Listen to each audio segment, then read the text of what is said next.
दोस्तों आज के वीडियो में हम मैथ्यू आर्नोल्ड की एक critical essay the study of poetry के बारे में पढ़ेंगे। इस एसे में वे हमें पोइट्री लिखने के 3 फॉर्म्स बताते हैं, रियल एस्टीमेट, हिस्टोरिकल एस्टीमेट और पर्सनल एस्टीमेट। सबसे पहले आर्नोल्ड रियल एस्टीमेट के बारे में डिस्कस करते हैं। वे कहते हैं कि यह एस्टीमेट उन पोएट्स द्वारा यूज किया जाता है जो किसी भी प्रकार के बिलीफ से अफेक्टेड नहीं होते हैं, जिसके बाद वे चौसर का नाम सजेस्ट करते हैं। हिस्टोरिकल एस्टीमेट में आर्नोल्ड वैसे पोएट्स को डिस्क्राइब करते हैं जो हिस्ट्री पर लिखते थे, मतलब कि जो एंशियंट टाइम से रिलेटेड होते थे।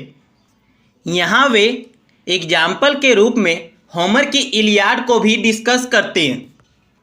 आगे आर्नोल्ड वैसे पोएट्स के बारे में डिस्क्राइब करते हैं जो खुद के ओपिनियन बेस्ड लिखते हैं, मतलब कि अपने लाइक और डिसलाइक के अनुसार।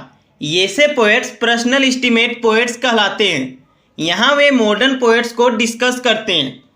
दोस्तों इन तीनों एस्टीमेट के अलावा आगे आर्नोल्ड हमें टच स्टोन मेथड भी बताते हैं, जिसके अकॉर्डिंग किसी भी लिटरेरी वर्क को एक क्लासिकल ऑथर के वर्क से कंपेयर करके उसे बेहतर करना ही टच स्टोन मेथड कहलाता है। दोस्तों टच स्टोन मेथड यूज करने के लिए आर्नोल्ड 4 राइटर्स का नेम सजेस्ट करते हैं, जिनमें से 2 क्लासिकल ऑथर्स होमर और दांते हैं।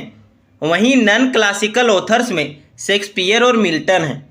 इन सब के बाद वे फ्रेंच पोइट्री के बारे में डिस्क्राइब करते हैं। वे कहते हैं कि फ्रेंच पोइट्री को हम 2 पार्ट्स में डिवाइड कर सकते हैं, नॉर्थर्न फ्रांस पोइट्री और साउथर्न फ्रांस पोइट्री। यहाँ वे नॉर्थर्न फ्रांस पोइट्री के बारे में कहते हैं कि इस प्रकार के पोइट्री ने 12th और 13th सेंचुरी के ड्यूरिंग पूरे यूरोप को इन्फ्लुएंस किया था। वहीं साउथर्न फ्रांस केवल इटालियन लिटरेचर को ही इन्फ्लुएंस कर पाई थी। आगे आर्नोल्ड बताते हैं कि रिलीजन और फिलोसफी पोइट्री के 2 पायनियर्स हैं, लेकिन पोइट्री हिस्ट्री और रिलीजन से बेटर होती है। लास्टली इस एसे के एंडिंग में आर्नोल्ड हमें कहते हैं कि किसी भी रीडर को पोइट्री ब्लाइंडली होकर नहीं पढ़ना चाहिए। इसके गुड एस्पेक्ट्स देखने के साथ साथ बैड एस्पेक्ट्स को भी ध्यान में रखना चाहिए, तभी किसी भी पोइट्री को बेहतर किया जा सकता है।